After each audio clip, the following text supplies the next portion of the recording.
many people believed? How many people believed that Rogue could arrive here on match point versus G2 Esports? Not on a 2-1, but on a 2-0 so far. I'm incredibly taken aback by Rogue so far. My panel, can you believe it?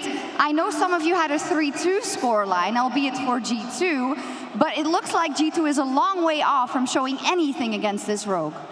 Definitely, Rogue has surprised us big time this entire week, and they look absolutely amazing. And today they're showing so much confidence that G2 has a hard time to even, stand a chance so far. Yeah, I think the thing that's really making me fascinated in Rogue right now is how creative they are with their bot lane picks. The fact that they can go from playing Soraka in the bot lane to Tam in the bot lane and make such a huge difference for the game, to me is just, yes, defining the series. I think Tam this game probably saved 5 or 16 fights, and comp on Caitlyn really made a difference, and that's a pick you don't usually see. So the fact that he can bring it out here, out of nowhere, go 9-0 like that is... And I think it's into the context title deserving. What you see it into as well, right? You get the Trundle, which means that now Rogue is not going to get that tank finally coming through. You have the Lissandra into the Ahri, which is usually happy about. You have the Aatrox into the Renekton. You have a Sivir with lane prio that nets you the first Herald. But despite all of that, G2 can come through, and Rogue actually manages to pick up some clean team fights. They do it better than a lot of people against G2. Absolutely, let's take a look at some of those, right? Because at many times, watching this game, you guys said G2 has everything to come back in this game. Yeah, and I think this fight is a good example of how almost G2 is stressed in this game to kill Rogue. They're really, really, really trying to kill Rogue almost at all times, even when it's not good for them.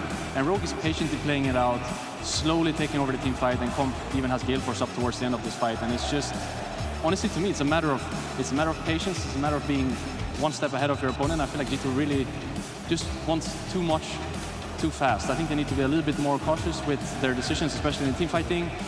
And go red side. That's a good start. Yeah, we saw it a few times that, both in the middle as well as the end of the game, Jankos was usually the unlucky one walking in first, getting called out. But more than anything, G2 just needs to be patient. They need to set up some control, some defensive vision before they can walk in. And right now, because Rogue is so good at just pushing them into their base, they always end up walking in blind and get called out. And quite often, Rogue has been described as a team that were too patient, not willing to pull the trigger, and always needed to scale.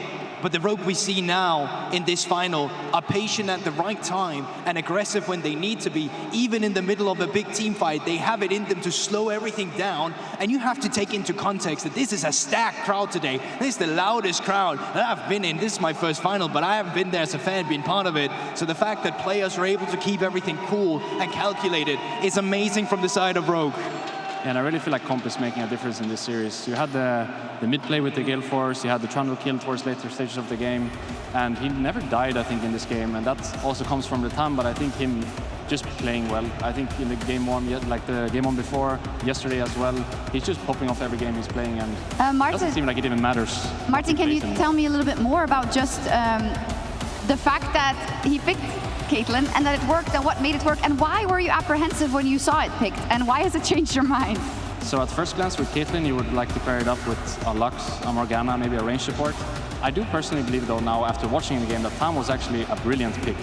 I think he probably saved 6 or 7 team fights this game, and there were so many times when G2 killed one guy, who was almost about to kill the next guy, and Tam managed to save that team fight. And I guess in a way also they don't really need to win bot. They didn't win bot this game, and they still managed to scale up well. Comp did really well towards the later stages, as you can see, he hasn't even died yet this series, so really making a difference here. I think one thing that I really like about the Tam pick is also the fact that they are clearly focusing on shutting down Caps, because it was so important into the Lissandra, and so far, we expected Caps to come in and be huge this series, but he hasn't really been able to make a difference at all yet. No, let's talk about it a little bit. We gave so much credit to the pedigree of the duo of Jankos and Caps, of the fact that G2 was able to make that run also in spring. I haven't seen the Caps, the playoff Caps that we have grown accustomed to yet, Guldborg.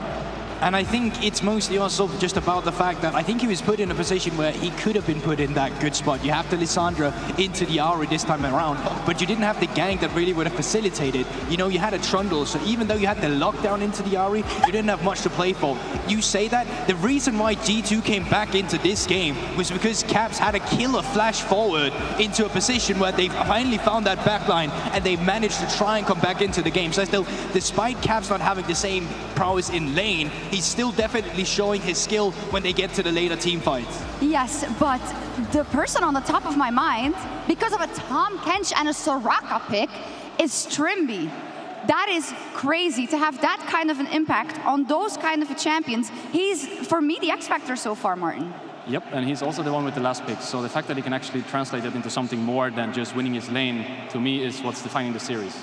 They didn't win bot this game, but the impact they had later on in the team fights and impact comp is having in general in these games is just making too much of a difference. So to me, you're G2 now, you go red, and you really try to make a good support matchup, shut down Trymbi that way, and see if you can get advantages through the bot lane instead. Exactly. We're going to a game 3 where G2 is now up against it. They have to reverse sweep or they have no chance of lifting the trophy here. For Rogue, just one more game. Odo is the player in the LEC with the most LEC games without a title to show for it. There are things that have happened in the past they remember very well when they have been on a match point in this final. Do you feel, Broxah, like today is the culmination of all the lessons they have learned? And do you believe in Rogue? I definitely do. I think if Rogue is ever going to win a final, it has to be today. But it is also worth noting that right now, there's so much pressure on these guys because they have everything to lose. And for G2, it's the opposite. It's only up from here. And that pressure is going to be more pressure than Rogue has ever faced before. It's going to be a mental battle.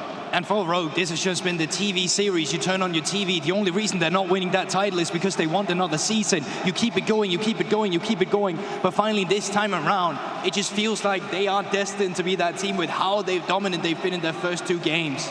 But destiny does not exist. It depends on what you do. On the Rift, Martin, where do you lie? Let's start with, how does G2 reverse sweep Rogue?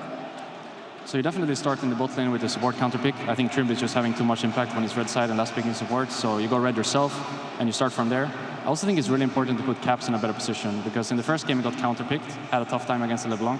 In this game he was playing Lissandra against Caitlyn, which is already a problematic time for you because you get the trap after the ult and then you get the trap again after the Sonias. And he's playing against Tam as well, so he doesn't really have a target to ult. So I would like to put him in a better position, even maybe then give him the counter pick. So debating a little bit between support counter pick and mid counter pick, but I really think Caps has to have more agency in this series because as you could see in this game as well, there was one team fight when he was really popping off. So you just put him in a better scenario where he can actually use that to something more than just winning one team fight. It does paint a good picture, I think. The fact that you're saying, well, they kind of have to plug that hole. They kind of have to plug that hole. They may have to do this. They may have to do this. GB, I'll leave you for the final words before we head to the casters. What do you feel is going to happen in game 3? G2, they're going to throw in a curveball. We have seen way too many standard stuff coming out for them. We still haven't seen that Yone from a top side of BrokenBlade yet. I think they're going back there. They're thinking what's really going to work for us this time around. And they're going to do what G2 does best, and that's adapt. Let's see what happens if this is finally that title for Rogue, or if G2 run it back. Casters, take it away. Thank you very much. Tension on the desk, tension in the stands. Hype on the caster desk. Hype on the caster desk. We could be witnessing the 5th team ever to lift this trophy, or we could witness one of the most cataclysmic reverse sweeps ever. Something that would be so hard to come back. It's a really interesting clash of stories where both teams went through very different rebuilds at the beginning of the year. It wasn't those super teams. It wasn't star-filled rosters. It was players that people didn't know about and ERL players. And like, while there was some element of hype around them, these were not the players expected to fill the shoes of Summer, Rekkles, former MVPs. Like that. But the fact that they have both, well, that G2 won a title last split, now they meet Rogue here in the finals, and now they are one short of Rogue once again securing, well, for the first time ever in the organization's history of securing that title. There is so much on the line for these players. There is nothing but excitement here in the arena. Everyone here at Malmo, we're getting ready for Game 3 draft. So without further ado, let's get into it.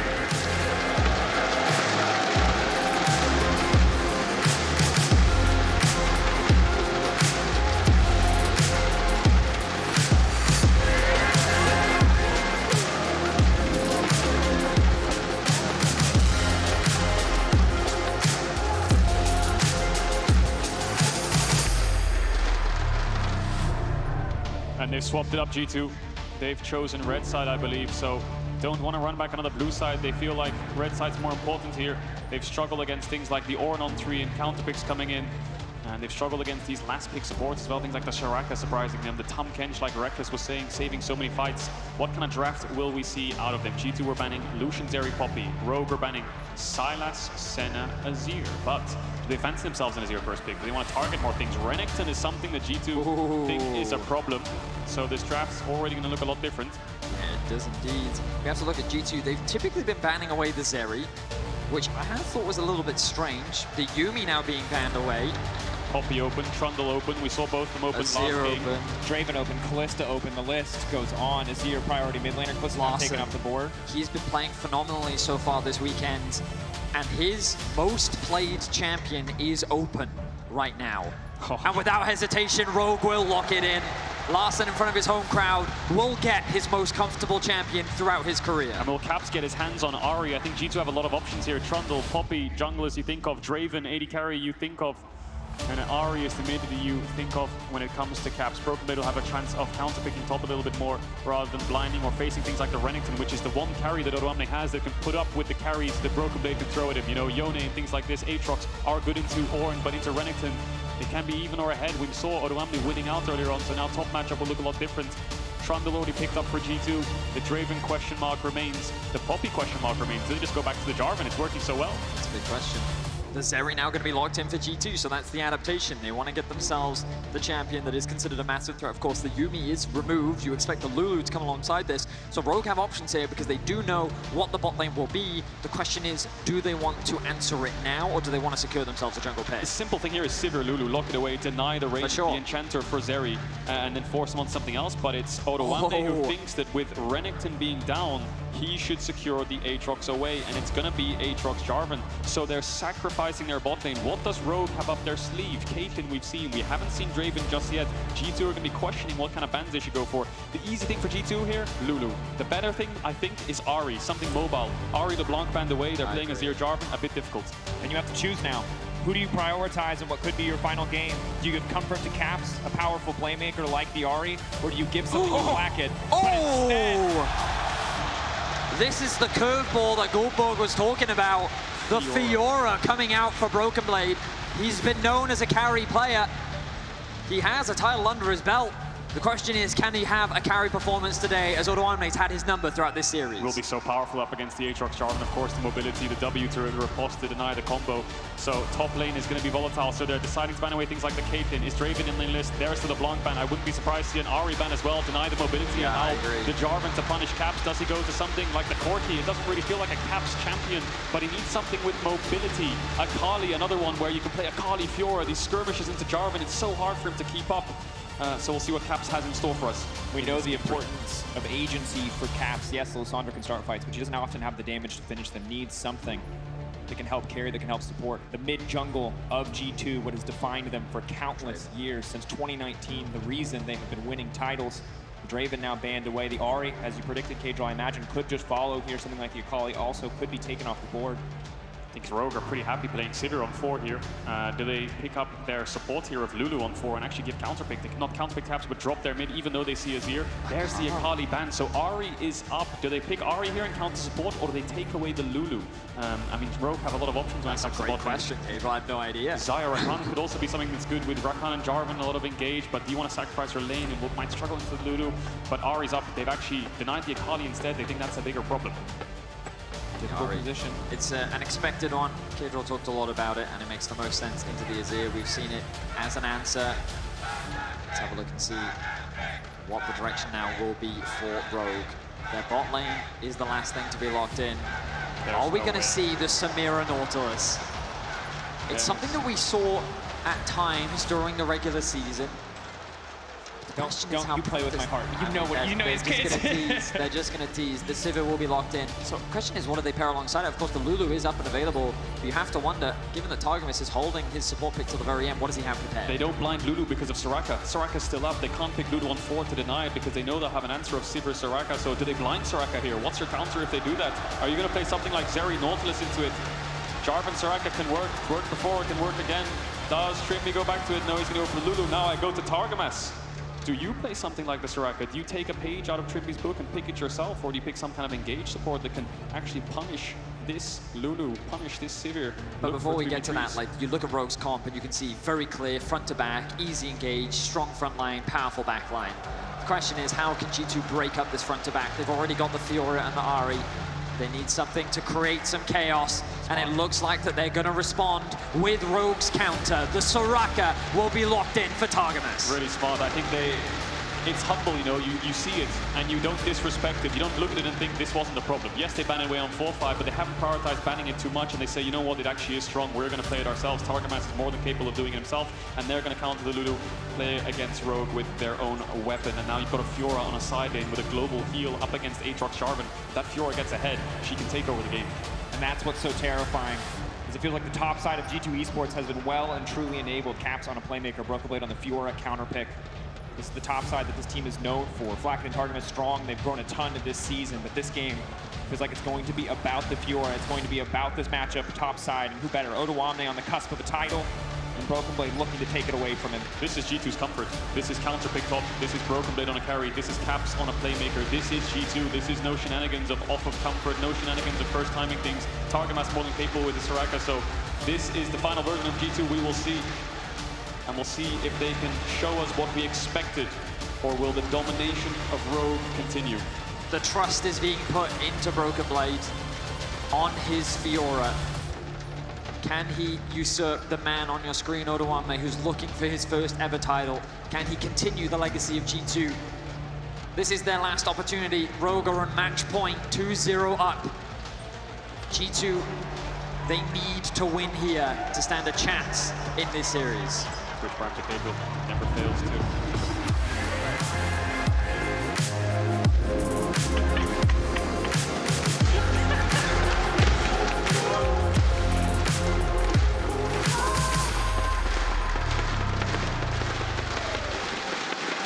Now we stand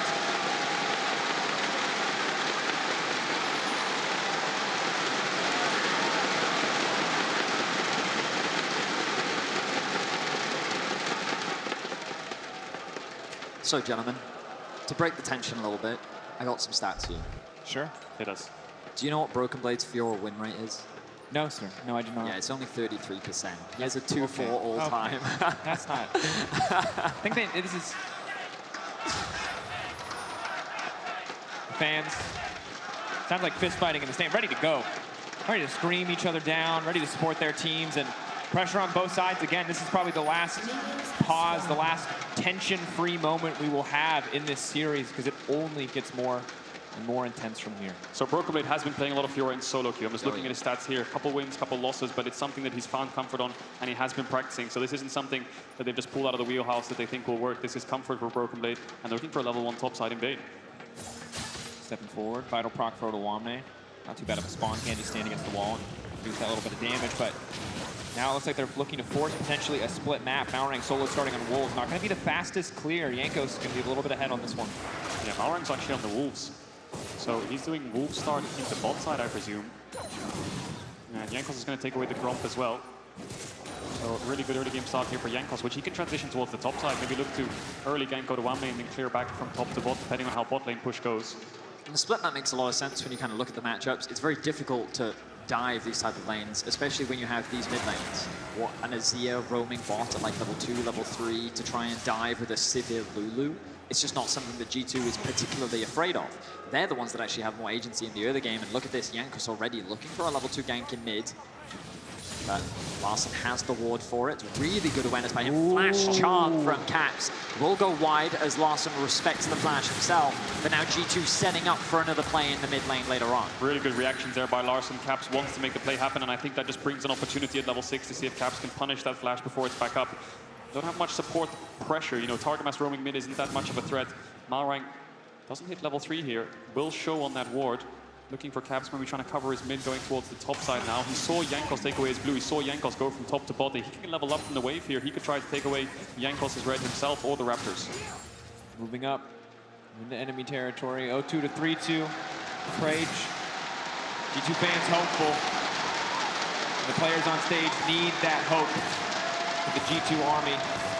Now the contest over the red buff. Malrang only level 2. This is a disastrous early start for Malrang. Not able to get level 3 quite yet. Jankos not afraid to just bully him out of the top side of the map. He's going to chase him because the crab's up, but it looks like he's backtracking. Larssen has mid push, but he's low, but BrokenBlade's first to the play, so now Malrang just has to run away and go for bot crab himself. Luckily for him, he has bot push, so yeah, Jankos off to a great start. Can clear out his topside camps. Malrang slightly on the back foot in terms of XP and camps.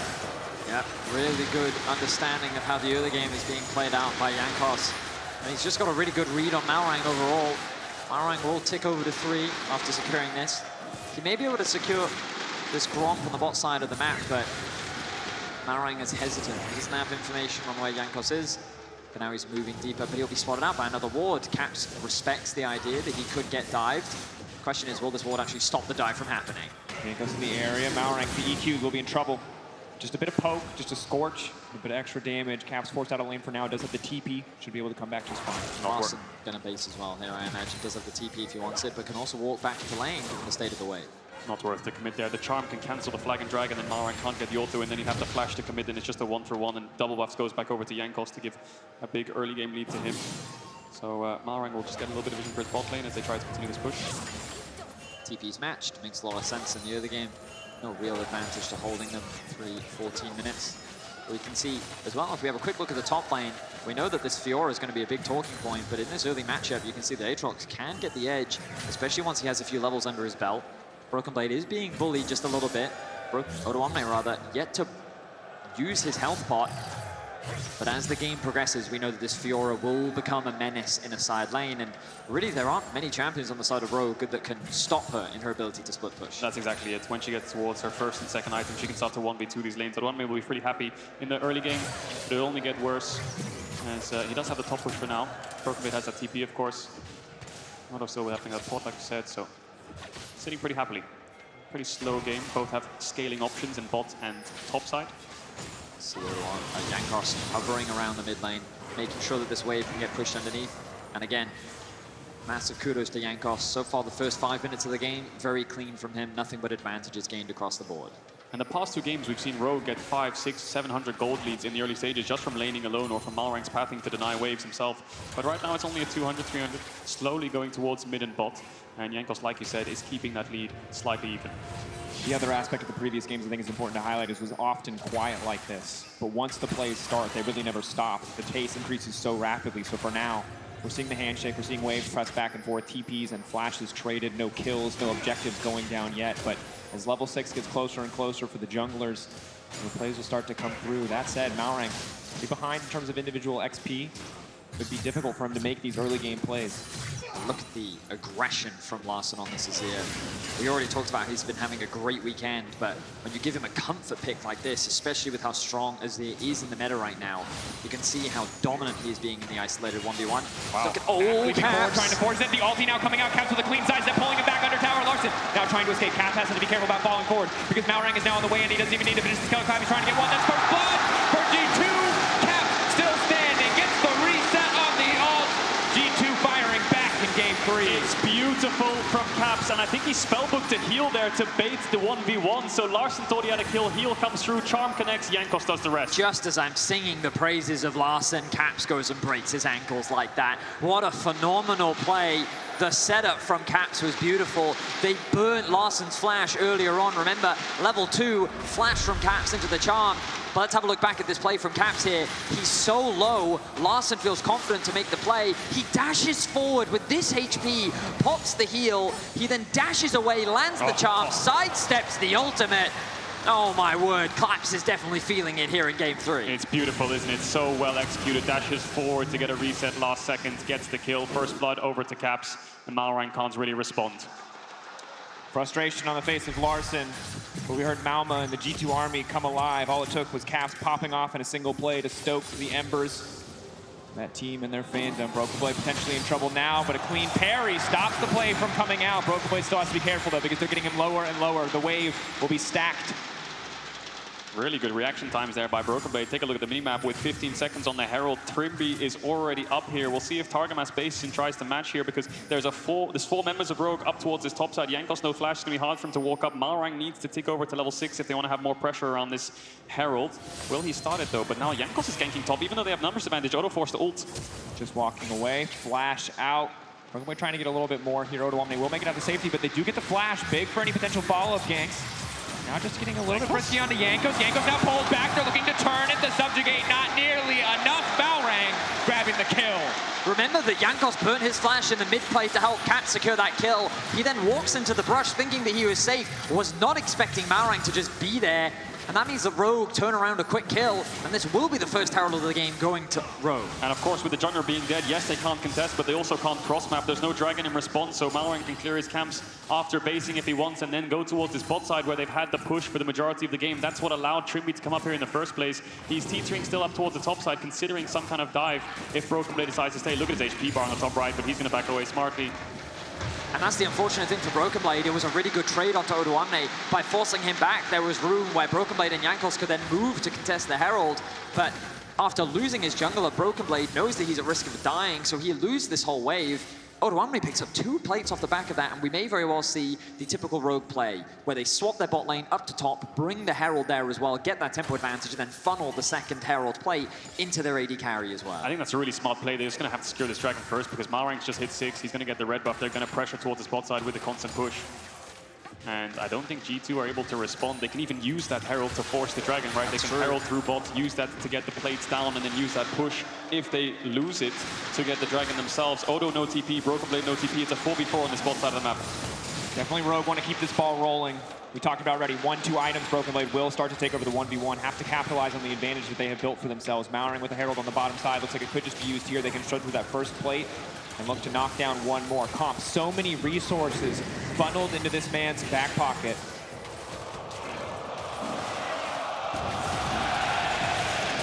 And important to note, what Odoamne just did is he leashed blue buff for Larssen. He just handed off the blue. So now he can start pushing in mid, but Malrang might be caught. Jankos uses the pillar, just trying to zone him off, but Malrang, of course, quick EQ out. Now with the sheen on BrokenBlade, you can see that he's a lot more comfortable in these trades in the 1v1 top lane. He does have the push. Larssen's actually making his way towards top.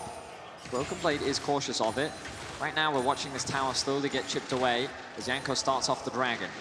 Both top laners don't have TP just yet. Larssen choosing to reset, will TP back into mid. But it looks like this dragon is going to go uncontested, and G2 will secure their first of the game. I'm surprised that Rogue have given this up. They had mid push, they had bot push, they had the Herald to force it. But Larssen actually, after pushing in mid wave, went towards top side. He was hovering in top rush, then based and TP'd mid. So maybe because of his positioning, they couldn't walk in. He was a bit too far behind in terms of base timers. Truth be told, I think that Rogue know that they have the scaling advantage. When we think about front to back, Rogue is just so much stronger. And while, yes, G2 have a scaling advantage in the side lane, they don't have to take risks. It's Caps looking for another play on the Larssen. So aggressively there.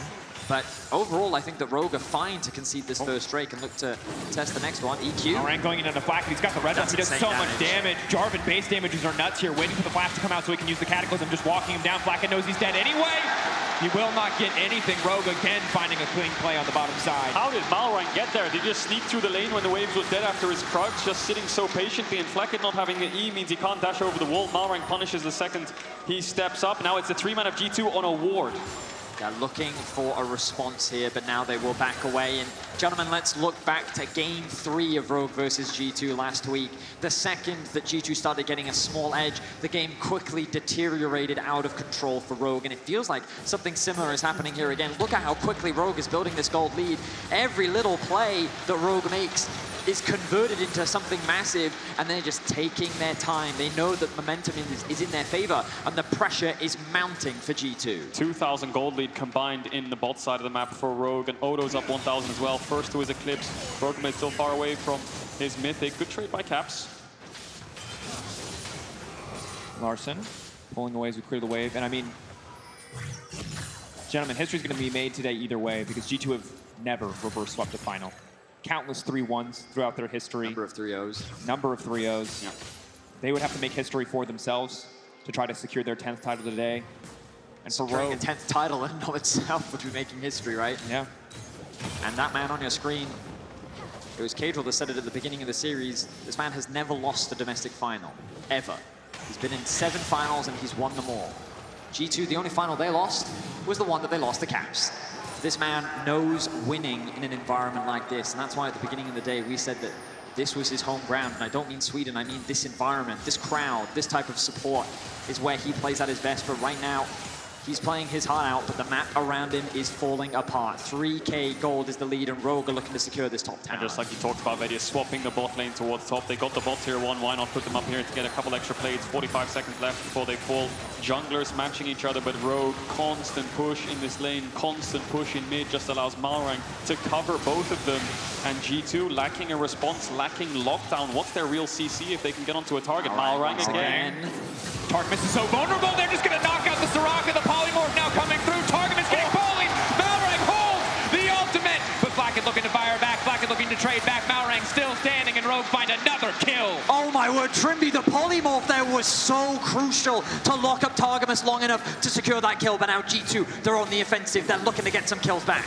They have to get something done. They have a brief advantage, a brief window here. Cap's waiting for those timers to fade away. Minions are in the way. He has to dash past. Dash, E-flash, maybe. It's too late. Maybe they were waiting for Malrang to base so they could set up a dive. No, he's going to back away. But just like you highlighted, the flash polymorph was huge to deny Targamas the initial flash, the initial heal, and the ultimate from coming out. Malrang is being really sneaky this game, and he's finding so many good angles and positionings. Double knock up onto the bot lane of G2. It's just so clean. The polymorph is just so good. I don't know if he was even aiming for Targamas, but in any case, they get them both. The two-man knock-up as well from Trymbi's ultimate, and the follow-up from Malrang's ultimate. The second Soraka flashes, it's like he's flashing to his doom. Malrang able to get away with his life as well. And look at the smiles on comp faces. He knows that this game is going ever more in the favor of Rogue. 5k is the gold lead now, and Rogue are getting closer and closer to securing the organization's first ever LEC trophy. And while mid lane is just about dead even, 100 gold in favor of Larssen. You can see in the top lane, 1.1k in the favor of Roto, 1.4 on the bottom side. Hell, even Trymbi is 900 gold ahead, courtesy of the spell thieves in lane. But Cap's looking to change that. Will get the flash in the 1v1, but Rogue still continuing to build an incredible advantage. Cap's trying his best here, but now he has no ultimate. Jankos looked like he wants to start the Herald. Larssen uses the flash, yes, but in the short term, that benefits Rogue. If they can force this objective before that ult's up, they have the top push. Odoamne has TP. Larssen can base himself here and match Caps in terms of base timers. Cap's trying his best to find something, but I think G2 are just going to have to give this Herald up. Rogue keeping a cool head, not overstaying, not overcommitting, not letting what could be a looming 3-0 let their play get sloppy. They learned in game 1 and in game 2, if they take their foot off the gas, how quickly this can fall away. And no matter how down and out G2 look, we know that they are a team that must be respected. BrokenBlade finishing that first item. 10 stacks away on the Cole, getting closer and closer to 2 items where he will start to take over, potentially, in the 1v1. The game's so incredibly difficult now, though, for G2. They cannot afford to let Malrang make any more of these plays. Dragon up, they can Herald mid here, force this Dragon as well. They have a plethora of options right now, so BrokenBlade's going to move towards the mid lane. Flacked's going to push out top, see if they can find any kind of vision to see what Rogue's up to. Comp moving back down there to threaten. Odoamne pushing bot. Eventually, G2 will have to go back and catch these waves, but BrokenBlade's sticking around as long as possible. Flakked still coming down. They're going to go for a 5-man mid here to see if they can contest this Dragon. Malrang lying in wait, but they're on a ward. Yeah, G2, they're looking for something. The rest of the team is starting to collapse into mid lane. Comp will now make himself known. Oh, the spell shield. Jump. Oh, Caps! Flag drag goes golden. They got the stopwatch out, so crucial. But now G2 looking to turn it back. Malrang has the overstay. Larssen on the way in, moving in with the cataclysm. It's massive. The flag and drag. G2 are routed in the third game. Rogue are out for blood. They will not be denied. Rogue, that was unbelievable. Malrang with the re-engage. Up onto Cax. He shuts down the superstar of G2. Rogue will secure the Dragon. They're dropping the Herald, and they're just taking everything. They are running away with this game. G2 tried to find something, but Caps had no ult, so he had to stopwatch early, and then Rogue just outperformed them in the team fight. The Soraka healing is strong, but Rogue's damage is too damn high. Odoamne collapses. That's 2 towers in bot. That's a Dragon. Mid towers down. It's just going out of their hands now, G2. Rogue in control. A regular season that showed a team like this how many times in a row, and how many times has Rogue fallen flat when it mattered most. But here today in this play, Rogue are showing up. Caps' ult not up yet, so he pops the stopwatch, expecting heals afterwards. Malrang trying to run away. Flakked commits, Caps commits. Malrang turns, the stand is still there. Ult gets the knock-up, Q's back to the EQ that he used to go on Caps initially. Incredible engage and plays from Malrang this game. Polymorph onto Flakked, he has no way out. And then Jankos falls to come shortly afterwards with the flash, and off screen we see Odoamne taking down Targamas. 4 kills to Rogue, and you look at this G2 comp and you ask yourselves, where's the engage? Where's the lockdown? It has to be Caps, but it can't fight against 5 of them. And Rogue as a team, Rogue as a brotherhood, they are unstoppable right now. You can see the frustration on Caps' face. There are a few in Europe that are not a Caps fan. He has been the superstar for Europe, domestically and internationally. And as we mentioned, he has never lost a domestic final that he has been in.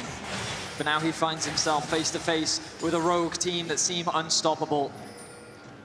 And while there have been many superstars on this Rogue lineup throughout this series, Malrang's engages, Malrang's cheeky picks throughout this game have been phenomenal on a champion that he is now becoming synonymous with. He is looking to lead his team to victory and secure the championship for Rogue. And we've seen this all year long from Malrang. He came into the league and everyone just said, yeah, just avoid his ganks, just track him, it's going to be really easy. All he does is gank and never farm. He's stuck to his style. It's working, always goes down in CS, always looks for kills, 100% KP now, coming from Damwon as a substitute, coming into this Rogue roster, a lot of skepticism, a lot of questions as to whether it would work, but right now he's the backbone of decisiveness alongside Odoamne, and he controls and dominates the early game here in Europe. And Rogue fans, out and forth believers in Rogue being made left and right across this series. They were the team that was doubted every single season. You believed in Fnatic, you believed in G2, hell, you believed in the Mad Lions. Rogue was not the team that you believed in. But today, that changes. Rogue on the cusp of something great. Malrang overstaying, Flakked looking to turn, but he doesn't quite have the damage yet. And this is where we see the game slow down a bit. Rogue, they don't have many options left, but they've already secured the majority of them. They have a very healthy gold lead right now at 7,000. But in terms of forcing, they cannot overforce. They cannot overstep because G2 have good ways to punish. They have a lot of healing to resist dives, and G2 want to scale over side. So G2 will have a bit of time now to breathe, slow it down, not contest dragons. They just need to keep track of this Baron. A big shout out to Larssen's father in the audience, gave us an interview earlier, holding a sign that says new #1 mid in Europe. Larssen looking to prove it, looking to bring it home. To be able to win in front of your home crowd as well must be a special feeling. Of course, he still needs to do it. Let's not forget that Rogue found themselves with a 10K gold lead against the Mad Lions. They were at match point and they will reverse swept. They do not want to find themselves again. Those painful memories have to be sitting there in the minds of Rogue, front and center. They don't want to mess this up. They've seen what G2 can do. Let's not forget last game, it was Cats with his miracle play. Full focus, as Caedrel said. This is Rogue's game to lose. 7,000 is the gold lead, 21 minutes in. G2 are making their way towards the bot lane. The lock of Odoamne. Odoamne moving back into Caps. The Infernal Chain's not quite connecting. Odoamne putting his back against the wall to deny any further damage. BrokenBlade will find the kill with the help of Caps, and G2 looking to claw their way back in. The collapse is coming down. Trymbi is here. Comp is on the way. BrokenBlade is trying to recall. I think he'll get it off. He might have to TP to the top tier 2 to defend it, but Malrang's there as well, so they can't get the tower and they lose their top tier 2. Let's have a look at the pings, though. G2 were like question mark pinging the Baron. They were wondering if Rogue were going to go for it. The moment they had information on where comp was, they may very well go for that play themselves. The TP towards the top side, but maybe they're looking for a pick on the Larssen. Malrang reads the play. Waiting in the brush, taking his time. If they're going to turn this, they have to turn it fast. BrokenBlade already on the collapse. The flash in. Clean flash out from Larssen. The movement flawless. And Caps is just looking to put his team on his back. Gank in the bot lane, TP top lane, gank again. Malrang, though, is he in a dangerous position? The answer to that is yes. Can flag, drag out. The pillar won't quite interrupt it. He's now been silenced. There's really nowhere else for him to go, but he's going to try to re-engage the fight. He knows he can maybe try to turn this one back. Odoamne on the way in, but G2 managed to disengage in time. Malrang makes it out. And Malrang was the human ward for Larssen to spot out Caps, so he had enough information to work with on the timers, and then Rogue pay him back by having to invest a TP to save him. Managed to get both of them out, and they'll get a dragon as a reward. G2, can they cross map? Can they look for this top tier 1? Larssen and Trymbi are already there to respond. They're making plays and they're covering any play that G2 can look for. You can feel the tension building, even though Rogue have the lead. Everyone has seen Rogue in positions like this before. And we've seen the magic that Caps can bring to an arena. He's already been making so many incredible plays. Let's see if he can continue to do just that. Flash is down, TP is down. Rogue, for now, can breathe a sigh of relief as they walk away with the dragon. and they will hold on to their gold lead. The most important thing for G2 right now, if you're looking through their perspective, is BrokenBlade has got 2 items. He needs to do damage on side lane because grouped up they're going to lose, but on side lane trying to punish with Caps' TP is their only avenue of success. It's very true. BrokenBlade doesn't have the best record historically on this Fiora, but the team put their faith in him in the side lane, and now he's at a point where he should be able to win out in the 1v1.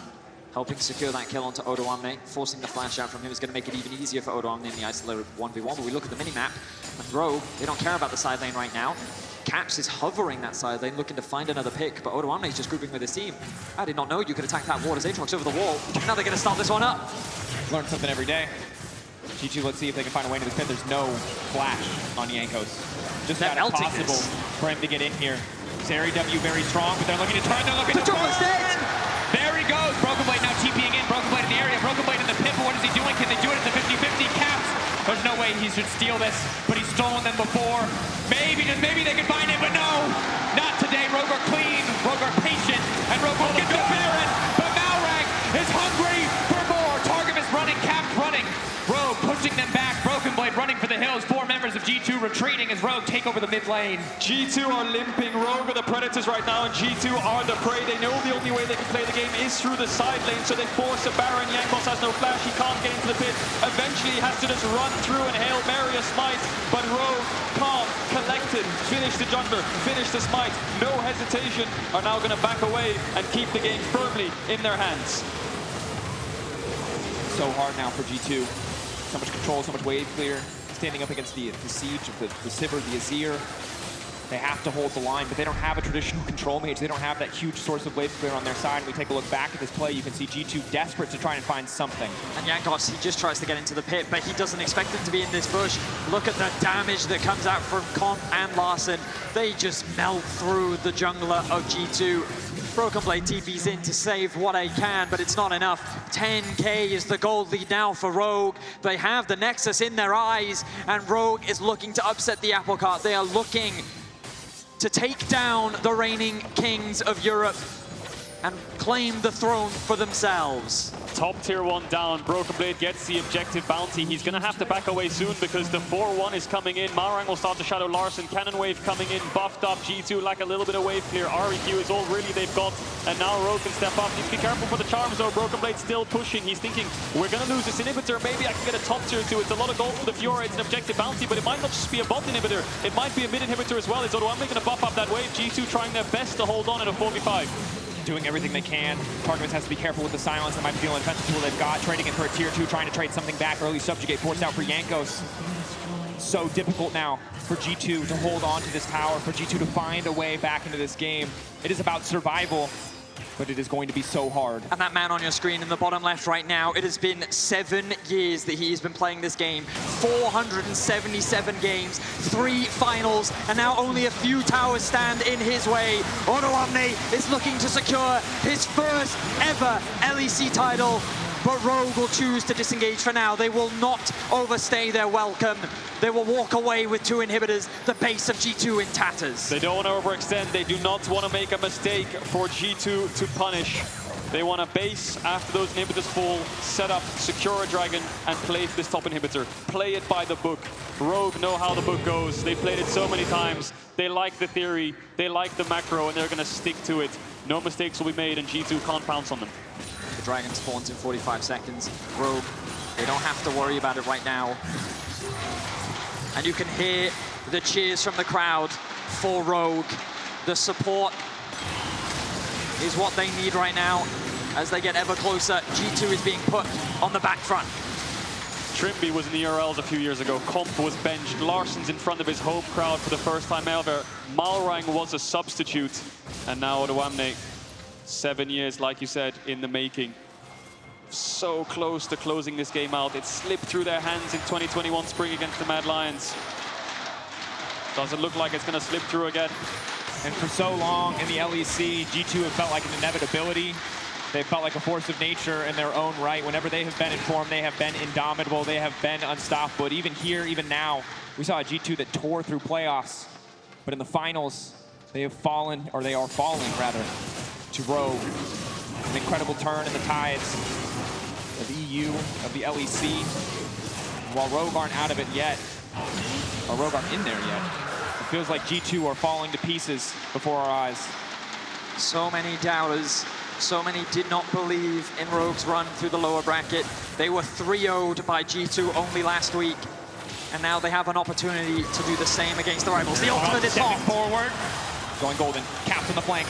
Caps has to be everything here. Jankos getting burned down. Jankos getting shredded. Ignite taking flash forward for Comp. Comp looking to etch his name into the history of EU. Caps being pushed away. Caps being zoned out of his own base. It is a double for Comp. Rogue, though, they wait their patience. Incredible. They will not overcommit. They will not give G2 an inch. They will take everything from them. They will look to make this their final push, or no. Back away, giving them the respect their history deserves. 19 seconds left on the side of G2. That 10 timer ticking. They're going to go for it. Nexus powers the line. Caps! Flash away the charm. And no, Malrang here! And this is it! The final moments of G2. The first moments of Rogue's legacy. They will not be knocked down. They will not be denied. They will not be stopped. Larssen standing strong. Malmo! Rogue are the champions!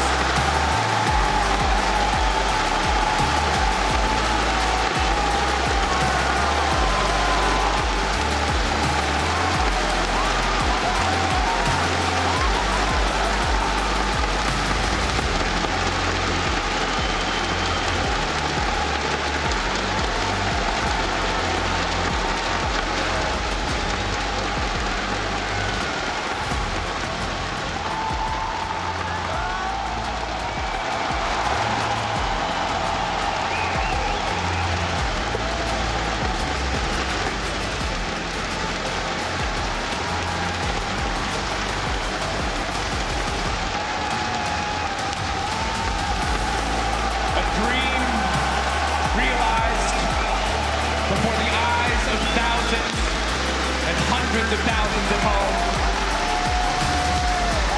A new name etched into the history of Europe and the LEC.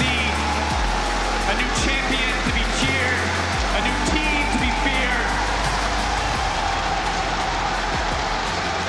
Rogue climbed the mountain.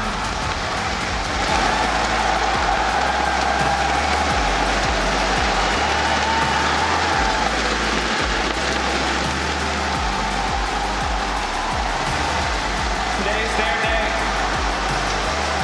Today's Odoamne's day. How many people thought this man would give up and lose faith? But here he stands.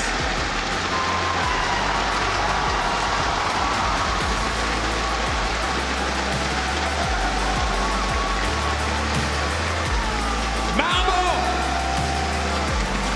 All together for your LEC champions, Rogue!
Ready 1-1-2.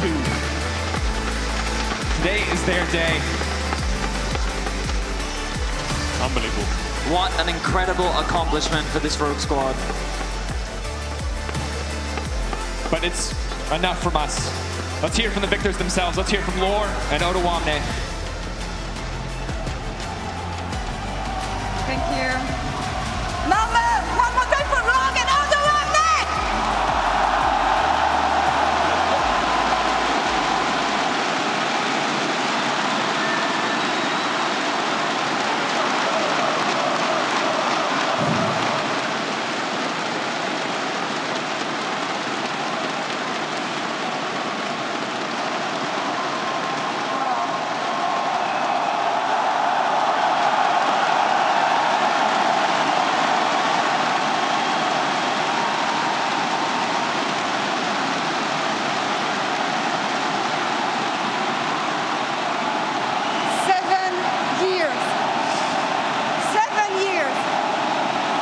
478 games.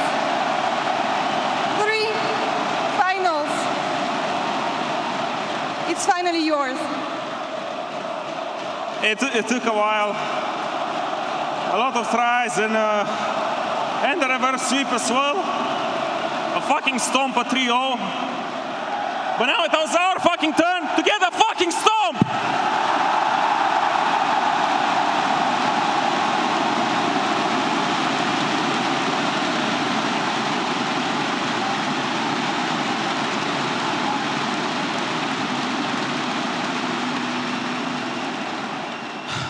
I can't even imagine what's going through your head right now, especially after such a long time. Tell me about first emotions, first impressions of knowing that this trophy is finally yours. It's absolutely surreal, you know. After everything that happened last year, you know, and even in spring when we got stomped, I don't know, I was always in the position where I was just only dreaming, you know, of winning the finals. I was always in front of the finals, and I was, you know, thinking sometimes in my head how it would be to lift the trophy. But now after so much trying, I can finally say that I'm the champ.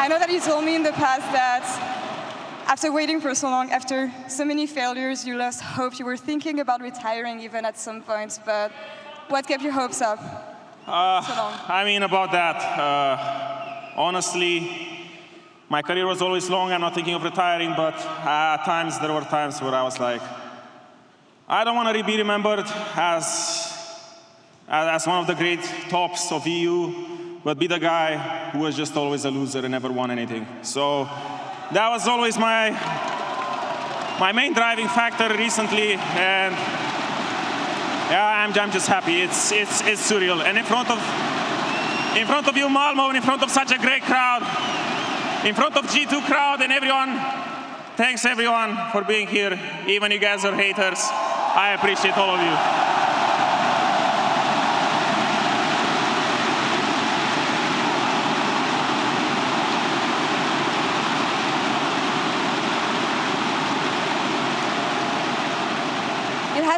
It has been a special year for you. When you think about the Rogue journey, what happened in spring, this lineup that you had to guide, the responsibilities you took this weekend, especially as a captain. Tell me about your evolution and what do you think you are as a player right now and who you want to be remembered by? Honestly, I don't want to take this all for myself. I think the guys, ever since we came to Malmo, this road trip changed us. I think if we were in Berlin right now, we'd have gotten stomped 3-0 by Fnatic. But this road trip did wonders for us. Everyone stepped up massively. Coaching staff, Trymbi, all the players, absolutely everyone was absolutely fantastic this weekend. I could not have asked for better teammates than what I had today.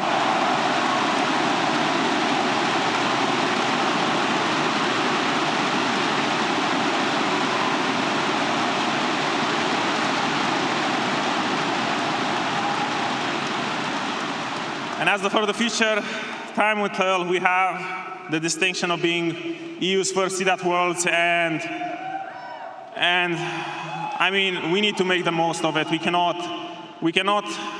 disappoint the region after we stomped G2 today.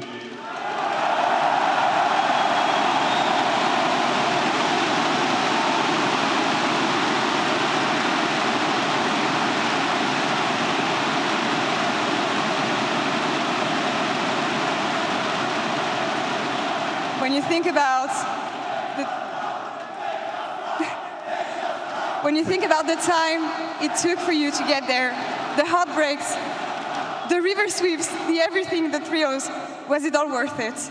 It was absolutely worth it, you know. Like, honestly, what an ending. Getting stomped 3-0 into stomping the guys that stomped you 3-0 to just stomp them in the grand finals. It's poetic at this point.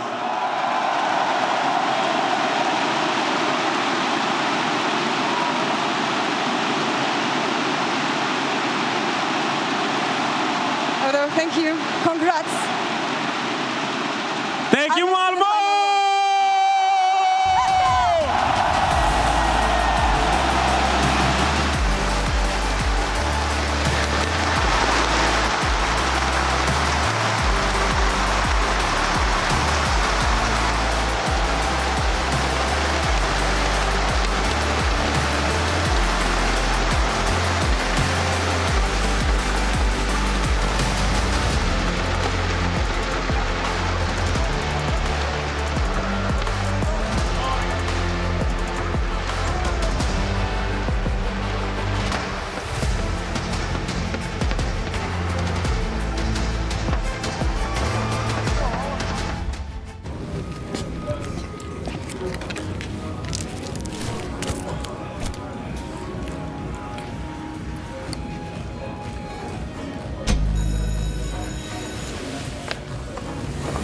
Even the biggest champ needs a break. And some Kit Kat for you, and some Kit Kat for Elder, and some no Kit Kat for Barrett.